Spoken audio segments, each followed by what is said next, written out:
Hello, friends of the Retina Channel podcast. Welcome to another episode of this series.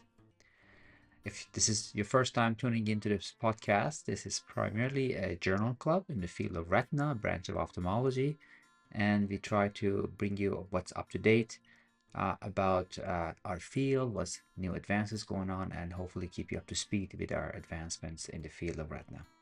My name is Dr. Kivan Kushan. I'm your host from the University of Toronto and Toronto Retina Institute.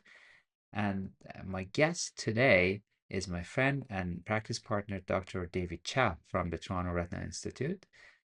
And David has been known to many of you around the world with his talks, especially with his instrumentation talks. He has a signature talk during the American Academy of Ophthalmology Subspecialty Day on what's new in advancements on instrumentation. And today's talk is not very different than his usual niche of instrumentation, and that is going to be talking about 3D or heads-up display surgery. He will talk about Ingenuity specifically and how it is being used. It could be used and optimized when doing vitreoretinal surgery. He has done this talk around the world many times, and I'm very thankful to him to come to this podcast and talk about his expertise in this area. And if you are going to try Ingenuity or any of the 3D heads-up display modules, this would be a very, very good start and introduction to that technology for you. Well, let's go and start the conversation with David.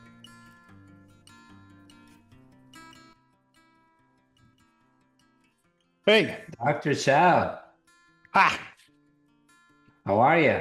good. Welcome to the Retina Channel podcast. Thank you. This is well overdue. It is. It is. It is, yes, yes. I'm so happy that I could finally get you over here. And so all the viewers and listeners, I mean, listeners won't see it, but you will see a nice wine cellar in the back here, in the back of the screen.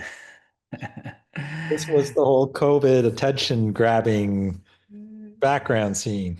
It's beautiful. I've been there. Yeah. So, David, first of all, thank you very much for coming to the podcast, and you're familiar to many of the audience members of this channel.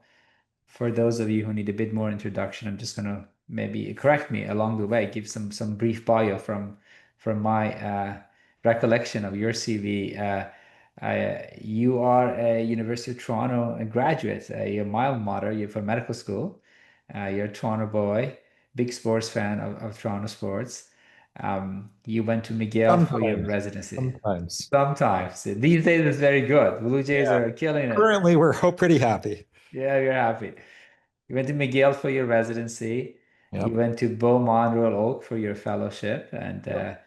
and then you worked at McGill for a few years after, and Royal Oak for a few years after, and you Chicago. finally Chicago. Yeah, it Yes, wasn't Royal Oak. yes, I ended up in Illinois Retina Associates. One of my idols when I was young in practice was Kirk Packo. yes, So yes. Kirk convinced me out of the blue at a meeting to, consider joining them at Illinois Retina Associates. So it was an opportunity I couldn't say no to for sure.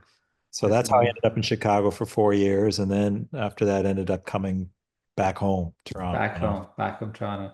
And of course, I have the privilege of knowing you in person. You know, we work together at Toronto Retina Institute, and but you also somehow represent Canada in a lot of meetings worldwide. You know, you're very active in different international meetings.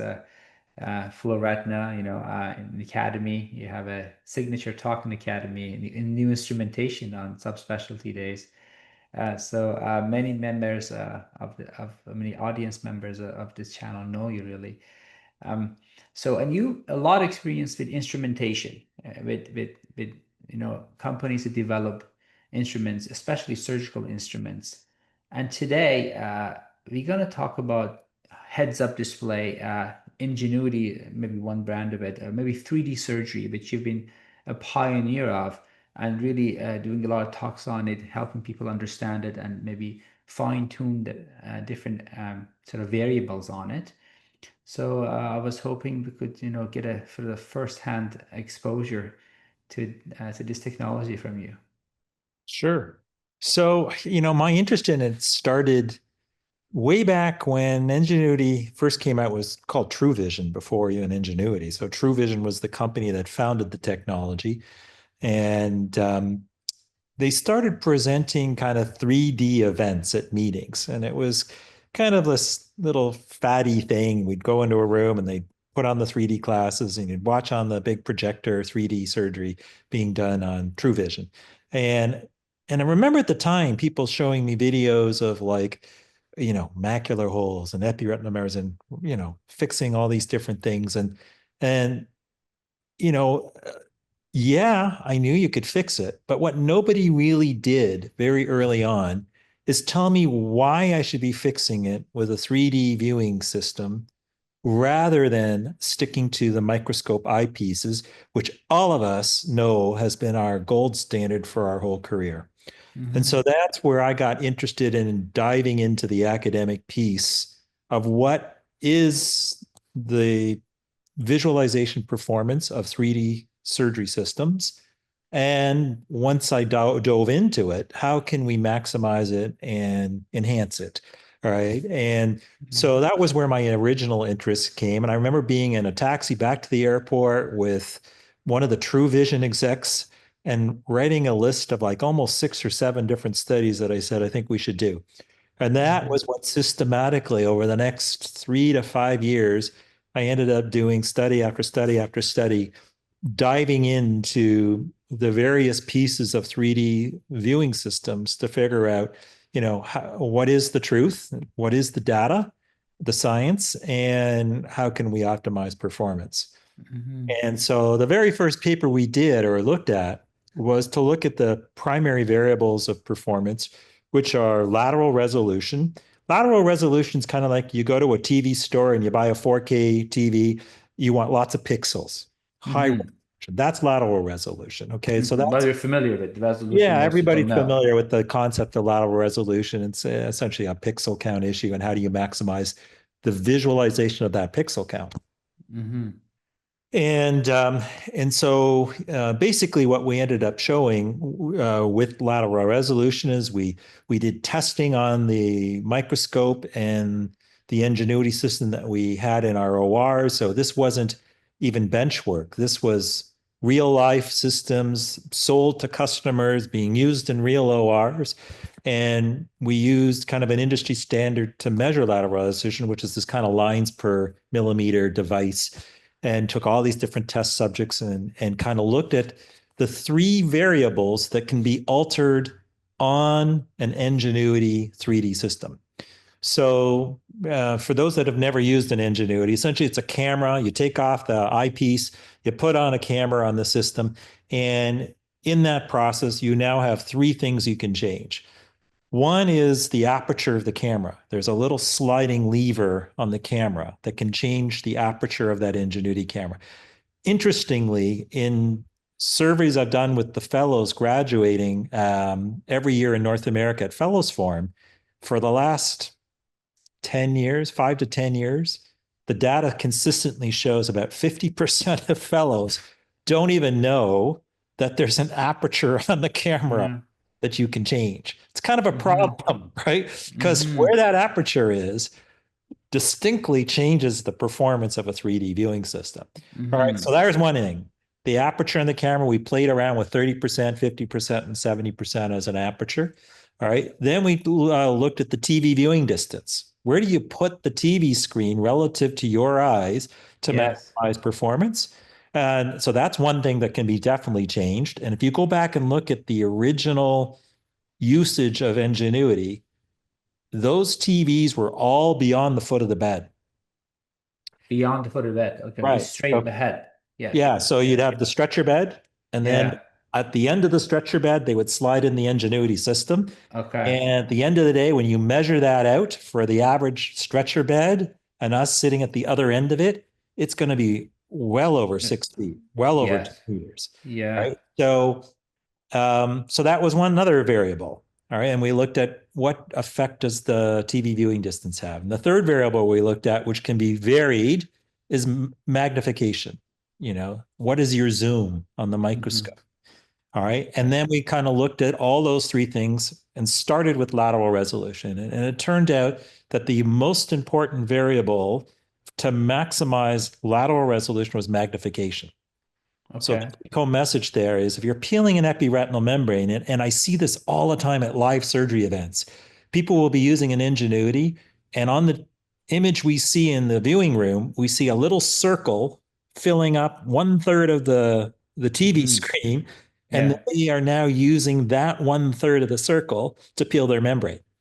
So All they're right. not using the entire screen. They're not using the Yeah. pixel, right? Yeah. So they're not zooming up. And when Yeah. we did our data, the increase in lateral resolution by zooming up and filling up the TV screen with the image was dramatic. It was a Mm-hmm. huge, significant increase in performance, almost more than double, actually, in terms of lateral resolution.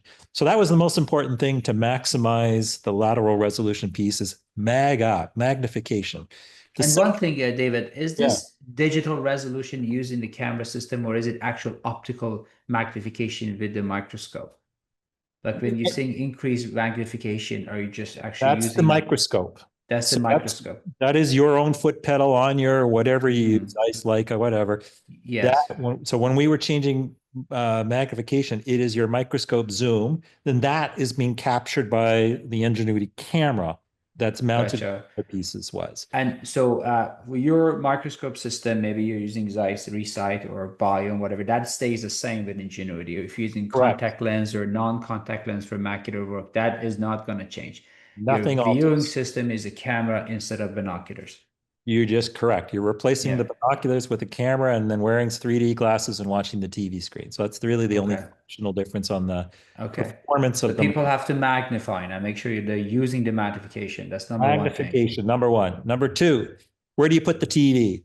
And it turned out when you do the arithmetic on a Mm-hmm. 4K television screen, Mm-hmm. right, at 65 inches, so a 65-inch 4K TV, which is really what the current sale piece is, right? 65-inch 4K. That's standard now. Okay. Look at the arithmetic of how do you maximize the resolution or spacing of those pixels to match our photoreceptors. It turns out to maximize the resolution of those pixels in that example, it's about 1.1 to 1.2 meters. That's That's very close. that's the arithmetic. All right. Mm-hmm.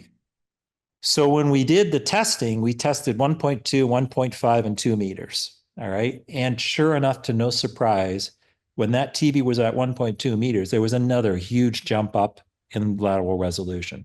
And so that was basically the two most important pieces. It turned out the aperture setting didn't really affect lateral resolution. So aperture becomes important, but not for lateral resolution. It was Mm-hmm. really magnification first and foremost, and put your TV at 1.2. Now, 1.2 meters is easy for me to say. It's hard to do because really Mm-hmm. what that now means is you need to have the TV essentially about the knees of a patient. Yeah, that's very close. So the routine that means is that you've got to get your patient in, you got to have anesthesia happy, and now you've got to wheel in the Ingenuity cart and place it over top of the patient and lower the TV screen so it's now on top of the knees of the patient. And when you do that, that's almost for most patients and where we sit in OR equating to about 1.2 to 1.2 meters. And so Mm-hmm. that's the routine I've been able to do on our own OR downtown. And, at Kensington, we were doing that same thing and get that kind of routine going so that all the staff are aware of this is where this TV needs to go to maximize resolution and performance. So that was the Mm-hmm. lateral resolution piece. Um, when you look at the US fellowships and grill them, where do you put your TV? Right? Like more than 40% have the TV beyond the foot of the bed. Too far out. Yeah. Yeah. So now when you listen to people who've tried Ingenuity and you ask them, what did you think? You get to no surprise a bunch of people who say, I tried it. I didn't think it was very good. I didn't like it. I didn't think it was better than the eyepieces. Well, it's not better than the eyepieces. If you low the magnification and put the TV beyond the foot of the bed, the resolution is Mm-hmm. worse than eyepieces.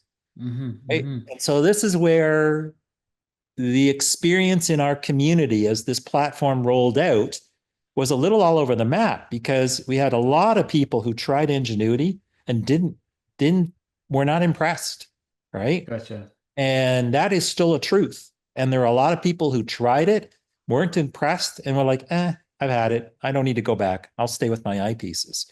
Right? Mm-hmm. And so that was first and foremost part of the reason that 3D surgery, I think, has not caught on as well as I think the companies thought it would. And it hasn't developed into the vision that I think the engineers thought it would. Uh, Mm-hmm. so it just shows you how important a rollout is in terms of having surgeons use your technology in a manner in which it can thrive, right? Gotcha. So that was lateral resistance. Depth of One field. question, one go Yeah. before you go forward. How did you measure this lateral resolution based on distance of the monitor? Like, is it a subjective report, or how No, do it's you it's a little know? device, a little square device that has these lines on them, and the spacing between the lines gets tighter and tighter and tighter. And then you have clinical subjects who look now up onto that TV screen at whatever variables we set, and we tell them what is the finest resolution you can see where those two lines are separated. And so it's your Okay. ability to kind of discreetly determine two different lines there, and when do you lose that ability, right? And so Okay. that's kind of what the TV industry uses as well when they're testing performance of. Gotcha. And this 1.2 meters is, I guess, for an ametropic patient or a physician, is someone. Yeah. Uh, So that's an issue, right? So what you're really bringing up, the issue is that on a current eyepiece, if mm-hmm. you're a really high myope, you adjust your refraction into the eyepieces, right? Mm-hmm. Now, where that gets tricky is if you decide to do 3D surgery, essentially what most people who did adapt to 3D surgery did was they would wear their prescription and then have the polarized 3D glasses over top of it. And one of the Mm-hmm. most slick versions of that I ever saw was actually Klaus Eckardt in Germany, who basically has optometrists working in his own practice. And they really carved into his own glasses a little slot where they could put the 3D polarized. So Okay. it was the fanciest version of someone getting their full prescription in their own glasses, but now having the 3D polarizing effect added over top of their prescription. For the Mm-hmm. normal average person, you're correct. If you've got a big prescription, they wear their prescription or their contacts, and then they put the prescription, the 3D glasses over top of that.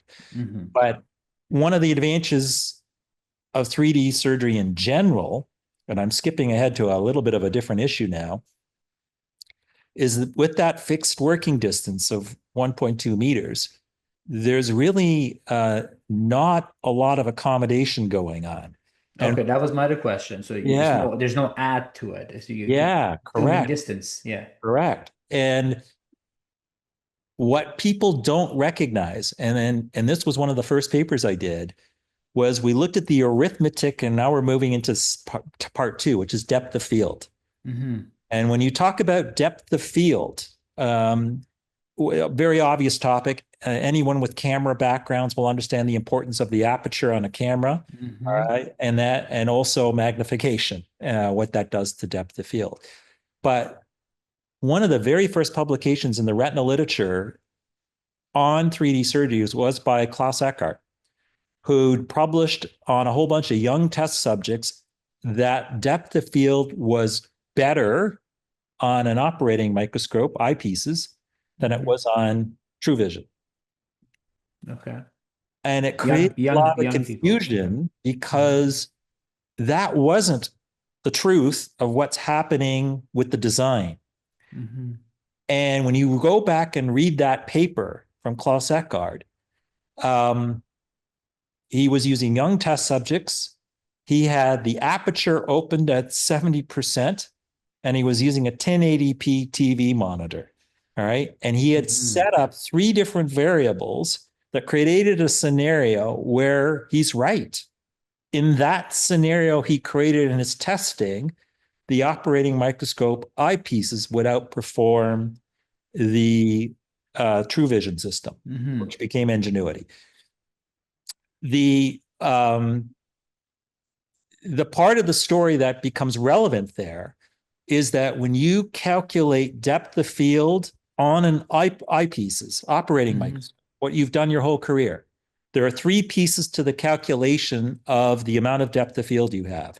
And the third piece of that calculation, which is the most important, is your accommodation. Mm-hmm. So, what people don't recognize as surgeons is that when you're using the traditional microscope, your depth of field as you get older gets smaller and smaller and smaller. Why? Because your Yeah. accommodation's getting lower and lower and lower. I'm at the age that I'm really seeing that. When I So, operate with a resident, I can see they're accommodating a lot and I can't. I get out of focus. yeah, so you're exactly right. And so that's exactly the perfect example of the reality of it. And so the manifestation of that is that senior surgeons are good. I've done lots of surgery, so it's not a problem for senior surgeons. They get used to it, right? Mhm. But the clinical reality was, interestingly, when 3D surgery rolled out, when you took a senior surgeon and threw them onto Ingenuity, they all would make comments at meetings like, "Oh, I feel like I'm swimming. Oh my God, it's like I put on those glasses and I'm like, whoa, it feels like I'm swimming in the eye, right?" The Mm. swimming in the eye piece was they now had a tremendous amount of depth of field Depth of field. that they didn't recognize they had lost on the microscope. And Yes. so I guess my whole message there is that young fellows, young surgeons in practice have a lot of accommodation and as a result have a lot of depth of field um, on their operating microscope. Hmm. They will be the ones that if you shift them to Ingenuity, may tell you in certain scenarios, if the camera was at 70%, you're using a 1080p Right. monitor, all right, and you're using high magnification, that fellow is going to look and say, I have more depth of field on the microscope than I do on the Ingenuity. Because she can accommodate. Yeah. Yeah. Yeah. Everybody else, you know, will have way more depth of field on an Ingenuity than on a microscope. So Okay. bottom line is depth of field on all our work and all the calculations was far greater on the Ingenuity than the microscope, with the one caveat being that if you set up the Ingenuity in the way I told you and you have a young test subject with lots of accommodation, that was the only exception. All right. And Gotcha. for the reason I talked about. Gotcha. And I just want to go over yeah, some basic for the audience. Depth of field, look, it tells you about your essentially your 3D view of the whole system, right? If you want to put an ILM that helps you, you know where your forceps are, right? But when partially, it partially. partially, So okay. depth of field, there's another one we'll get to called depth resolution, which is probably more relevant to peeling the membrane. That's more a 3D surgery effect. Depth of Okay. field, the way we test that, it's a triangular device. And on the Okay. slope of that triangular device is a scale. Okay. And the methodology to test depth of field is you put that triangular device under your viewing system, you change your variables, and you ask them where the bars are, what bars can they see cleanly with in focus, and how many of those bars you can see. And Oh, that's so how you how okay. and that's how you calculate depth of field in a testing environment for all these variables. And to no surprise, maximal depth of field at a lower aperture, 30%, okay, Yeah. and at low magnification, all right? High Okay. magnification depth of field collapses, right?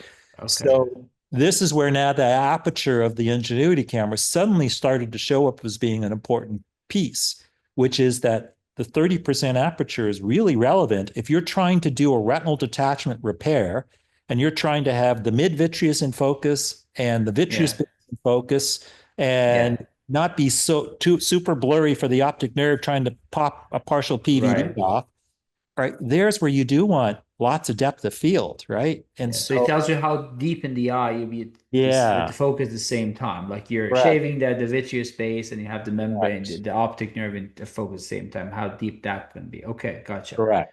Okay. And so there was kind of the take home message with depth of field was keep the aperture on 30%. It doesn't affect lateral resolution, but will maximize depth of field. All right. And so that was part two. Part three was depth resolution. And that's the piece I just hinted at, where Mm-hmm. that's a 3D effect. And basically, that is the minutia of determining depth in 3D and a 3D viewing system.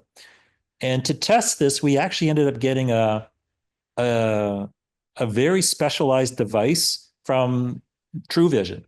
They created a device that had three metal prongs, and the middle prong could be moved up or down in 5 micron increments. So that's the Mm-hmm. level of resolution we were testing to see, could you discern when the middle prong was out of position? Was it above? Was it below? All right. Mm-hmm. And we would move that middle prong and out of position and then now test the amount of depth resolution that subjects had in different scenarios. And Okay. interestingly, the two variables that mattered the most to maximize depth resolution was magnification, okay, Yeah. Makes and sense. um, aperture at 30%, which was a bit of a surprise to the engineers. But when we kind of showed them what we did and tested it over and over, it was like it was reproducible over and over. So the convenient piece with that message is that if you keep your TV at 1.2 meters and you now want to peel a membrane, you go high magnification, Mm-hmm. aperture on 30%, and the TV at Mm. 1.2, you've kind of maximized your ability to have lateral resolution, depth of field, and depth resolution. Okay. So there was kind of the take home message. And that was a talk I think we gave all over the place. And I know Alcon's now incorporated my data set into the, the product monograph and, telling people this is how to ideally maximize the performance of Mm-hmm. those three variables in terms of those three pieces of resolution. Um, Gotcha. so So, that was the kind of the original year and a half of work, just setting up a system to maximize those three pieces of performance. gotcha. So is there any scenario you don't do aperture at 30%? Like, would you ever Yeah. So increase now the you get aperture? into cute little scenarios. So I told you about the scenario of a senior surgeon feeling like they're swimming in the eye. And that Mm-hmm. swimming in the eye scenario, it turns out around the world when ingenuity started to show up for cataract surgeons, for phaco, Mm-hmm. that a lot of the phaco senior surgeons, older ones, that swimming effect was very pronounced. They were like, oh Mm-hmm. my God, that anterior chamber is so deep. Like I don't feel comfortable. It feels off, feels really Interesting. uncomfortable to me. So the Okay. little trick that got done to help create a uh, easier transition to Mm-hmm. 3D surgery for a senior surgeon who does phaco was let's open the aperture to 50% because it gives Mm-hmm. them two advantages as a phaco surgeon. One was you increase the light, right? There's more light, bigger Yes, aperture, naturally. you get bigger, better red reflex. So your red reflex is enhanced, one. And two, you collapse the depth of field a little bit so that that guy doesn't feel like, oh my goodness, this is crazy different than what I was used to on my eyepieces in terms of depth of field. And so that little thing, actually, you didn't even know this, but this was being done for all the phaco surgeons at Kensington without them being aware. Oh, okay. So it was a 50%. We didn't Gotcha. tell them what was going on, but I Gotcha. basically that was something we did with the Alcon staff to tell them when you go in with a cataract surgeon at Kensington, make sure you Make open keep up it at the 50. aperture a little bigger, particularly the Interesting. older guys, right? Or I gal. see. Yeah. Okay. Younger Gotcha. ones, it's Interesting. not as big an issue, but the older Yeah. ones. I see. Okay. So you mentioned the illumination, so the Yeah. the light intensity. Like Yeah. I've come across literature telling me that Ingenuity has potential advantage of needing less light. Like you can go Yeah. down to 25-30% compared to Yeah. regular. Okay. Is that a factor? Do you think do you actually use less light, hence Yeah. less toxicity when you do operate with Ingenuity? All right. So this is another deep story we dove into. All right. Okay. And first of all, the Ingenuity is an HDR camera, high dynamic range camera. And as a result of that, it tries to enhance low lighting scenarios. And where surgeons would see that practically is when you were working in the peripheral retina with a light pipe shining a little focal area light, and the rest of that image was dark. And so what surgeons would report, and I would hear Mhm. this all the time when I was at meetings around the world, and they'd come up to me and say, "Oh, I have this like fluctuating lighting experience when I'm in the periphery." Right. Mhm. And then I would say, and inevitably it was someone using a focal light pipe, trimming vitreous, and most of that picture was dark. And really what was happening was the Ingenuity camera was trying to upregulate or increase the lighting levels in a dark environment. All right. Mhm. So there's one piece of a practical fallout of an HDR camera trying to boost up the lighting experience in a dark viewing environment. Mhm. Um, there were meetings I went to where I saw surgeons getting at a podium and bragging about, I can use my light pipe at 1%. Wow.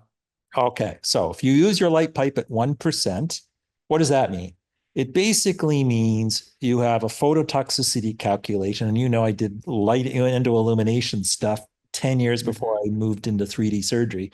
It's like through the roof. It's like exponential increase in working time, and your risk of phototoxicity should be essentially almost zero, right? Mhm. So there's your only advantage of using a light pipe at 1%. Now, the problem with the 1% surgeon, and there were a few of them, is that when I went and talked to them and said, "What are you doing?" Like, they were opening their aperture to 100%. So you were Right. asking me, what are the scenarios that you could change the aperture? I gave you Right. one for cataract surgery. Here's another one. Another one is, if you think that the image is too dark, you can open the aperture. I hate giving people that advice around the world, because now you're Mhm. throwing out depth of field and depth resolution.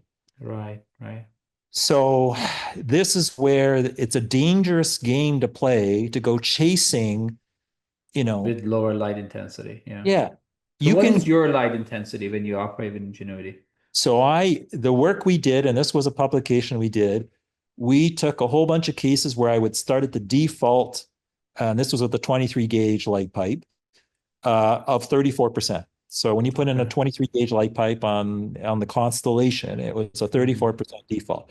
And what we would do is, me and the fellow would lower the light pipe level Mhm. until the view on the TV became bad enough that the two of us looked at each other and said, "I'm not peeling a membrane in these With lighting. this light.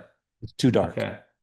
And we Okay. did that consecutive series of cases, and I don't know, it was 25 patients in a row or something like that. And at the end Right. of the day, where we ended up finding a comfort zone was, it was about 20%. So 20%. the message from that publication we did was, you can go from your baseline 34% down to about 20%, and you don't have to alter a thing most of the time. You can keep Mhm. your aperture on 30%, and you should still be plenty happy. Gotcha. So that was the first piece there. And by lowering from 34 to 20%, you have like a 3 times increase in phototoxicity calculations. So you're going to be three Decrease. times Yeah. safer, Safer. right? Yeah. Yeah, three So times. what when you if you ever do with regular microscope, do you keep it at 34% or do you increase it to like 50%? Do you still operate regular microscope? So No. So I've never used the eyepieces ever. okay, And okay. what's interesting about that piece, and again, I'm going off on a tangent here a little bit, but during COVID, they Hmm. took away Ingenuity because it was in the ambulatory surgery center, and we were only Yeah. operating at the main hospital. And so during Right. COVID, I got forced to go back to the eyepieces. I was Yes. freaking miserable.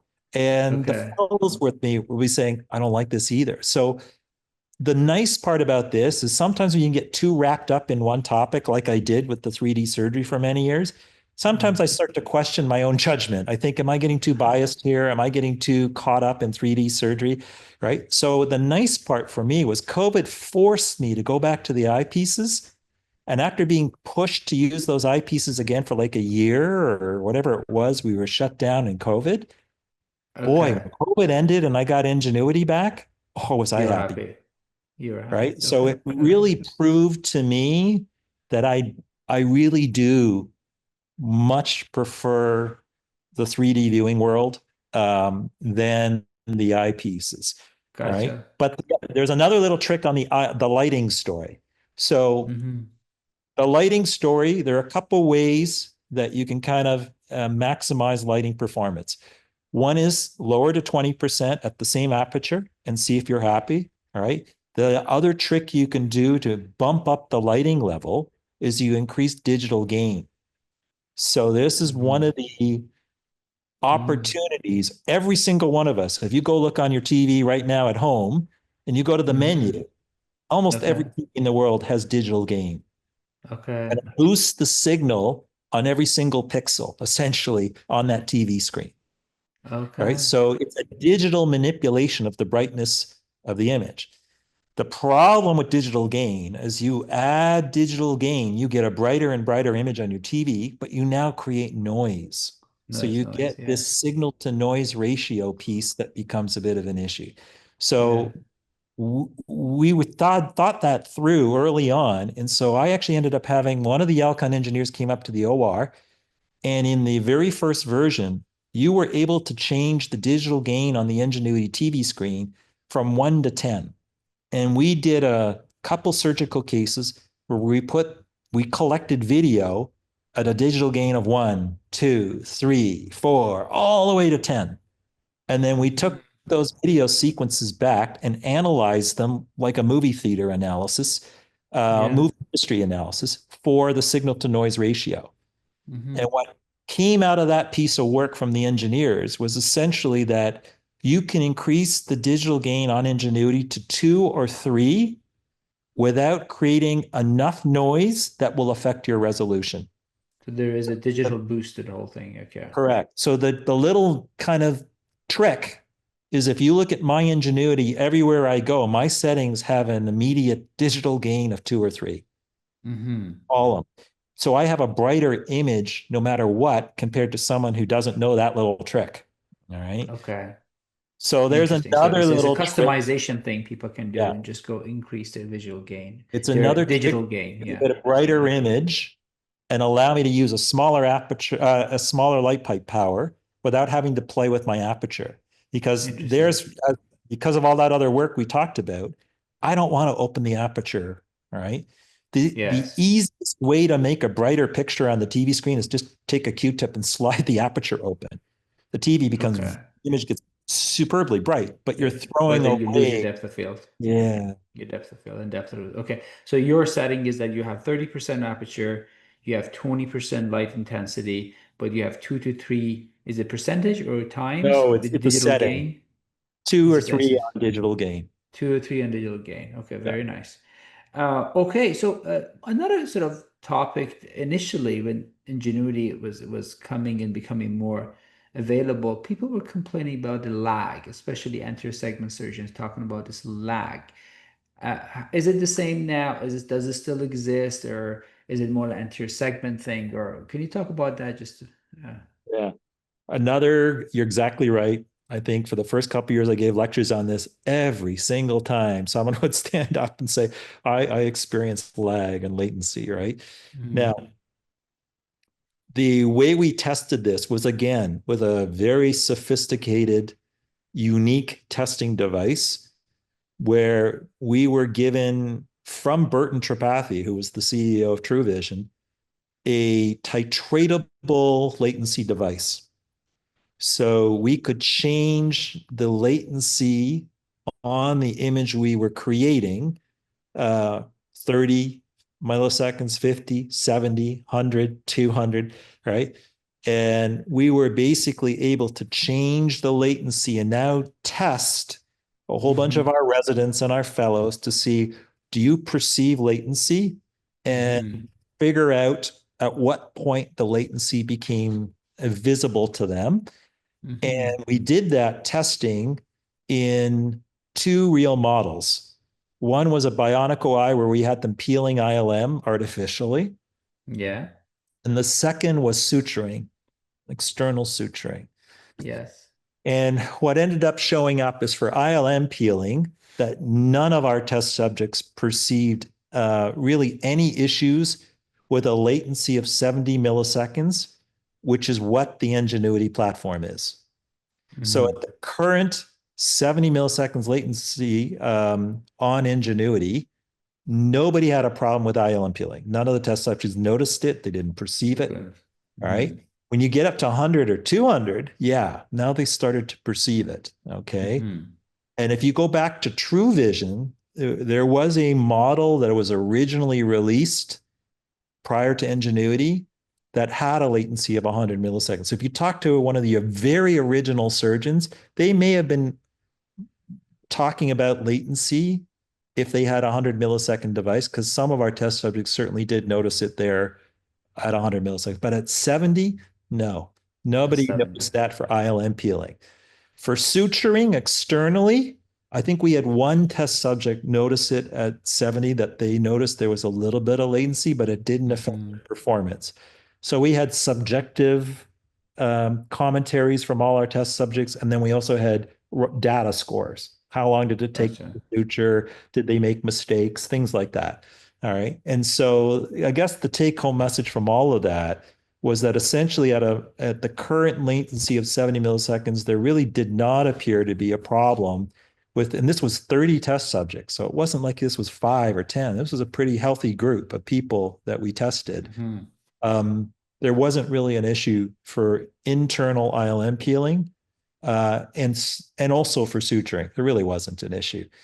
Right. What we didn't test in retrospect, which I would have been loved to have been able to test, but I couldn't figure out a lab model for it, is capsulorhexis in a Mm-hmm. really slick, quick surgeon. Mm-hmm. So when I hear about these guys in Japan doing a whole phaco in like 2 minutes, right? I got to think they're doing their capsulorhexis in what, 10 seconds or something, Yeah. 5 seconds or something Yeah. ridiculous, right? It's Yeah. probably this whoosh, right? Yeah. One So I can which, yeah. imagine for some really slick cataract surgeons, they may be doing that capsulorhexis so quickly that maybe they do notice latency. So I there's the see. only piece I wonder about in the phaco world, whether or not they do some maneuvers that are super, Uh, super quick, where 70 it's- milliseconds may become it could noticeable. be perceived. Okay. So 70 milliseconds is the same for posterior surgery versus anterior surgery. It's Correct. the same device, but Correct. you're saying the anterior segment surgeons, because it tends to be quicker in some settings, they may notice it. We postulate that. Partial, No, yeah. for Okay. sure. Right. Okay. Most of my Gotcha. lectures were not to anterior segment surgeons, they were to retina Yeah. around the world. But yeah, Yeah.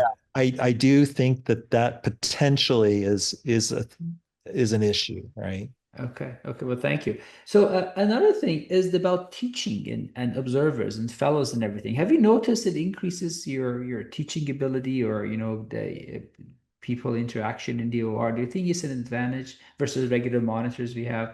It is for sure.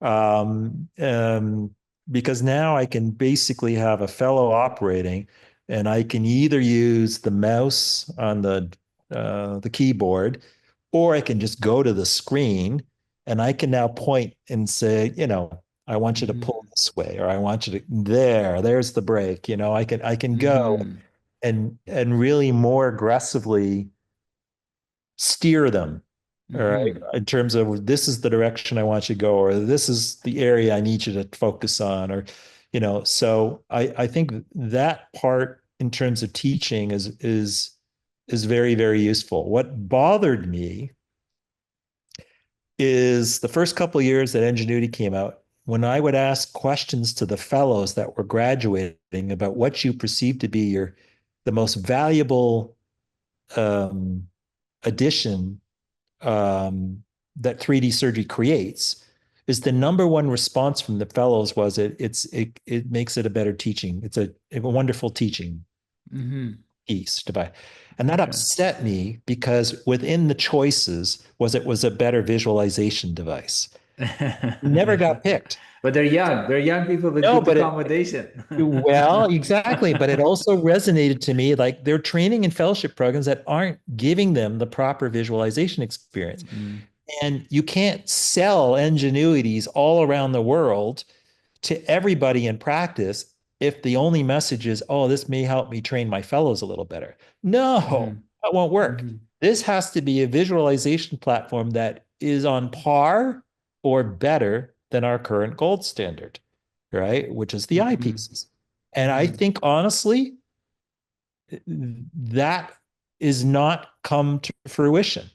I think most mm, surgeons in the world do not think 3D surgery is on par with the eyepieces, which is why you mm, see the sales and some of that interest in 3D surgery has faded a bit in the last year or two, right? Because I think the mm, sales kind of plateaued. There's a small percentage of our community that love it, who use it well and are happy. mm, And then a lot tried it and were probably set up to fail a little and haven't gone back mm. and don't really see a need to go back, don't really want to go back. Yeah. So Yeah. So I, maybe we can get into that. Like for example, I have access to Ingenuity, Kensington where I operate actually but somehow the whole setup looks a little bit daunting. You know, you feel like I'm comfortable with the setup I have. Why should I do anything differently? You know? So what kind of advice or what do you have for people like me who have access there? I know a lot of institutions have this, but they kind of say, you know, why bother? So what kind of piece of nugget do you have for us? yeah. So it's a tricky one, right? So I think for you in the phaco domain space, if you're using it for purely phaco, Even for VR, even all for right. Retina. So frankly, for Yeah, retina, then the yeah. depth of field and the depth resolution piece is an absolute no argument. Depth of field, The depth of resolution. Yeah, will outperform the eyepieces, period. You're no longer a yeah. spring chicken. You're not a 30-year-old anymore. So no No, question in your scenario, no, no. that is a given. That won't even be an Okay. argument. That's a for sure piece. Hmm. Where the other kind of true advantages will lie is in the digital overlay. And so when you have a 3D digital visualization system, what has been barely explored so far is taking advantage of a digital image. So I taught you about digital gain. That's an example of taking advantage of digital visualization to enhance our, our experience. What are the other Hmm. ways? Color. So you've seen Alcon throw software in that allows you to create different colored worlds that we can operate in, with the hope being that in certain scenarios when we're operating in the posterior segment, we may prefer a certain quality. So some are in the world have explored the idea that you should use blue light to visualize vitreous. You'll see vitreous better.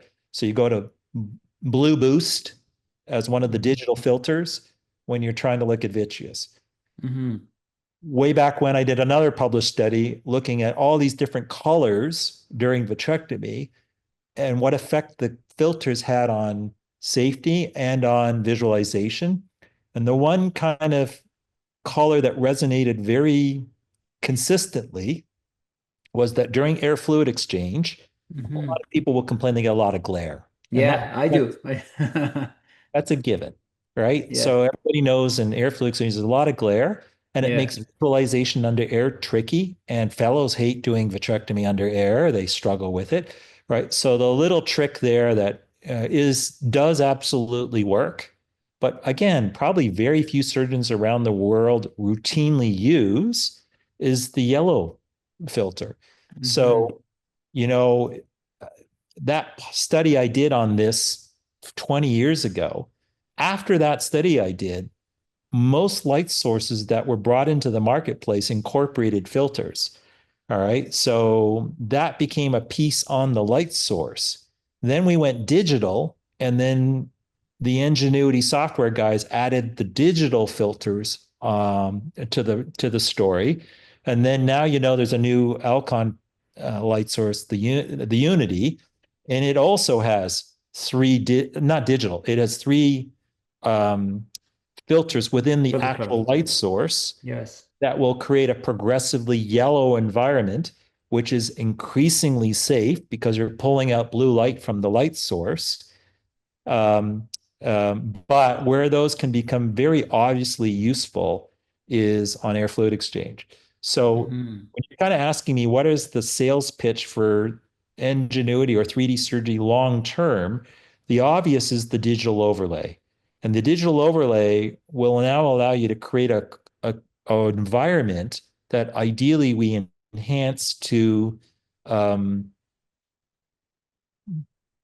to allow us to operate at every second we're operating in the optimal viewing environment. Now, what I'm hinting at there, which you can probably guess at, is what is the next 5 years of digital visualization? Where are we going with this long term? Mm-hmm. Artificial intelligence and algorithms that will be incorporated into the system to maximize the visualization at all times. Mm-hmm. So the tricky part there is training the algorithm or telling AI exactly what it is we want, right? So Mm-hmm. there's certain things that are fairly obvious. We want lots of depth of field. Um, we want a bright image, we don't want glare, right? So in an ideal world, there'll be a day, who knows when, Yeah. that AI or algorithms will be constantly monitoring the image thrown up onto that TV screen and altering Yeah. it to Yeah. provide the performance you thrive or you strive for, your Yeah. ultimate goal, You, right? you got the raw material, but Yeah. it's digitalized already, so So they we're can in the work on it. early stages of that. I will Yeah. tell you that process is starting, but is that a Yeah. product that's headed to market anytime soon? No, not even close. Right. But Yeah. but you can envision there where then one day suddenly now up on that digital screen, you have all the advantages of an overlay telling you your flow rate. The TV can change colors when you get Or pick up the tears automatically, or right. highlight your ERM automatically. It's that sort of thing. Yeah. Yeah. I Yeah. mean, this is where you look at the digital platform and go, like the potential of it is outstanding to give Yeah. surgeons. It's like the fighter pilot thing. I mean, it should be giving Yeah. us feedback and clues and helping us all the way through, right? Yeah. We're not there yet, and But that piece has stalled a little bit because of the slow pickup. Yeah. inertia Yeah. with this Yeah. first wave of 3D devices, right? But that's interesting. I never thought about it. You have potential for a lot of digital overlay and For AI sure, addition to the whole for image. Yeah, sure. very nice. Yeah. Well, David, this is fantastic. I wish you had more time, but honestly, this was terrific. Like I learned a lot. I never knew there was, I didn't know that much. I didn't, my lack of knowledge, I wasn't aware of. And I'm sure the audience really appreciates your expertise, your long established expertise on this, the work you've done around the world on this. And then maybe I'll try Ingenuity next time. We'll see. I'll report Well, back you to know where you. I'll get you to try it. Yes, yes, yes. And then thank you so much. I wish you all the best in your all the endeavors you always do, and have a good weekend. All right, go Jays, go. Go Jays, go.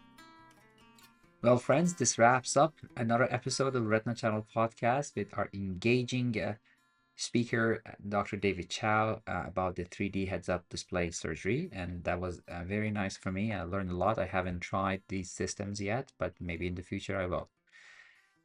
Well, another housekeeping item, make sure if you haven't tuned into the YouTube channel, make sure you actually can watch these episodes as well on YouTube. You can look for the Retina Channel podcast in the search box of YouTube, and you can subscribe to the YouTube channel, and you'll see all these speakers and guests in video as well. Our next speaker will be from the US, from the Retina Group of Washington. Dr. Mohsen Ali will be talking to us about a paper that he published recently in Ophthalmology Retina about the slit lamp examination of posterior vitreous detachment. Essentially, how we can, without a biomicroscopy, just using the slit lamp, recognize a PVD. And that's a fascinating topic, something I've been actually teaching my residents. So I look forward to that episode. Until then, be well, take care.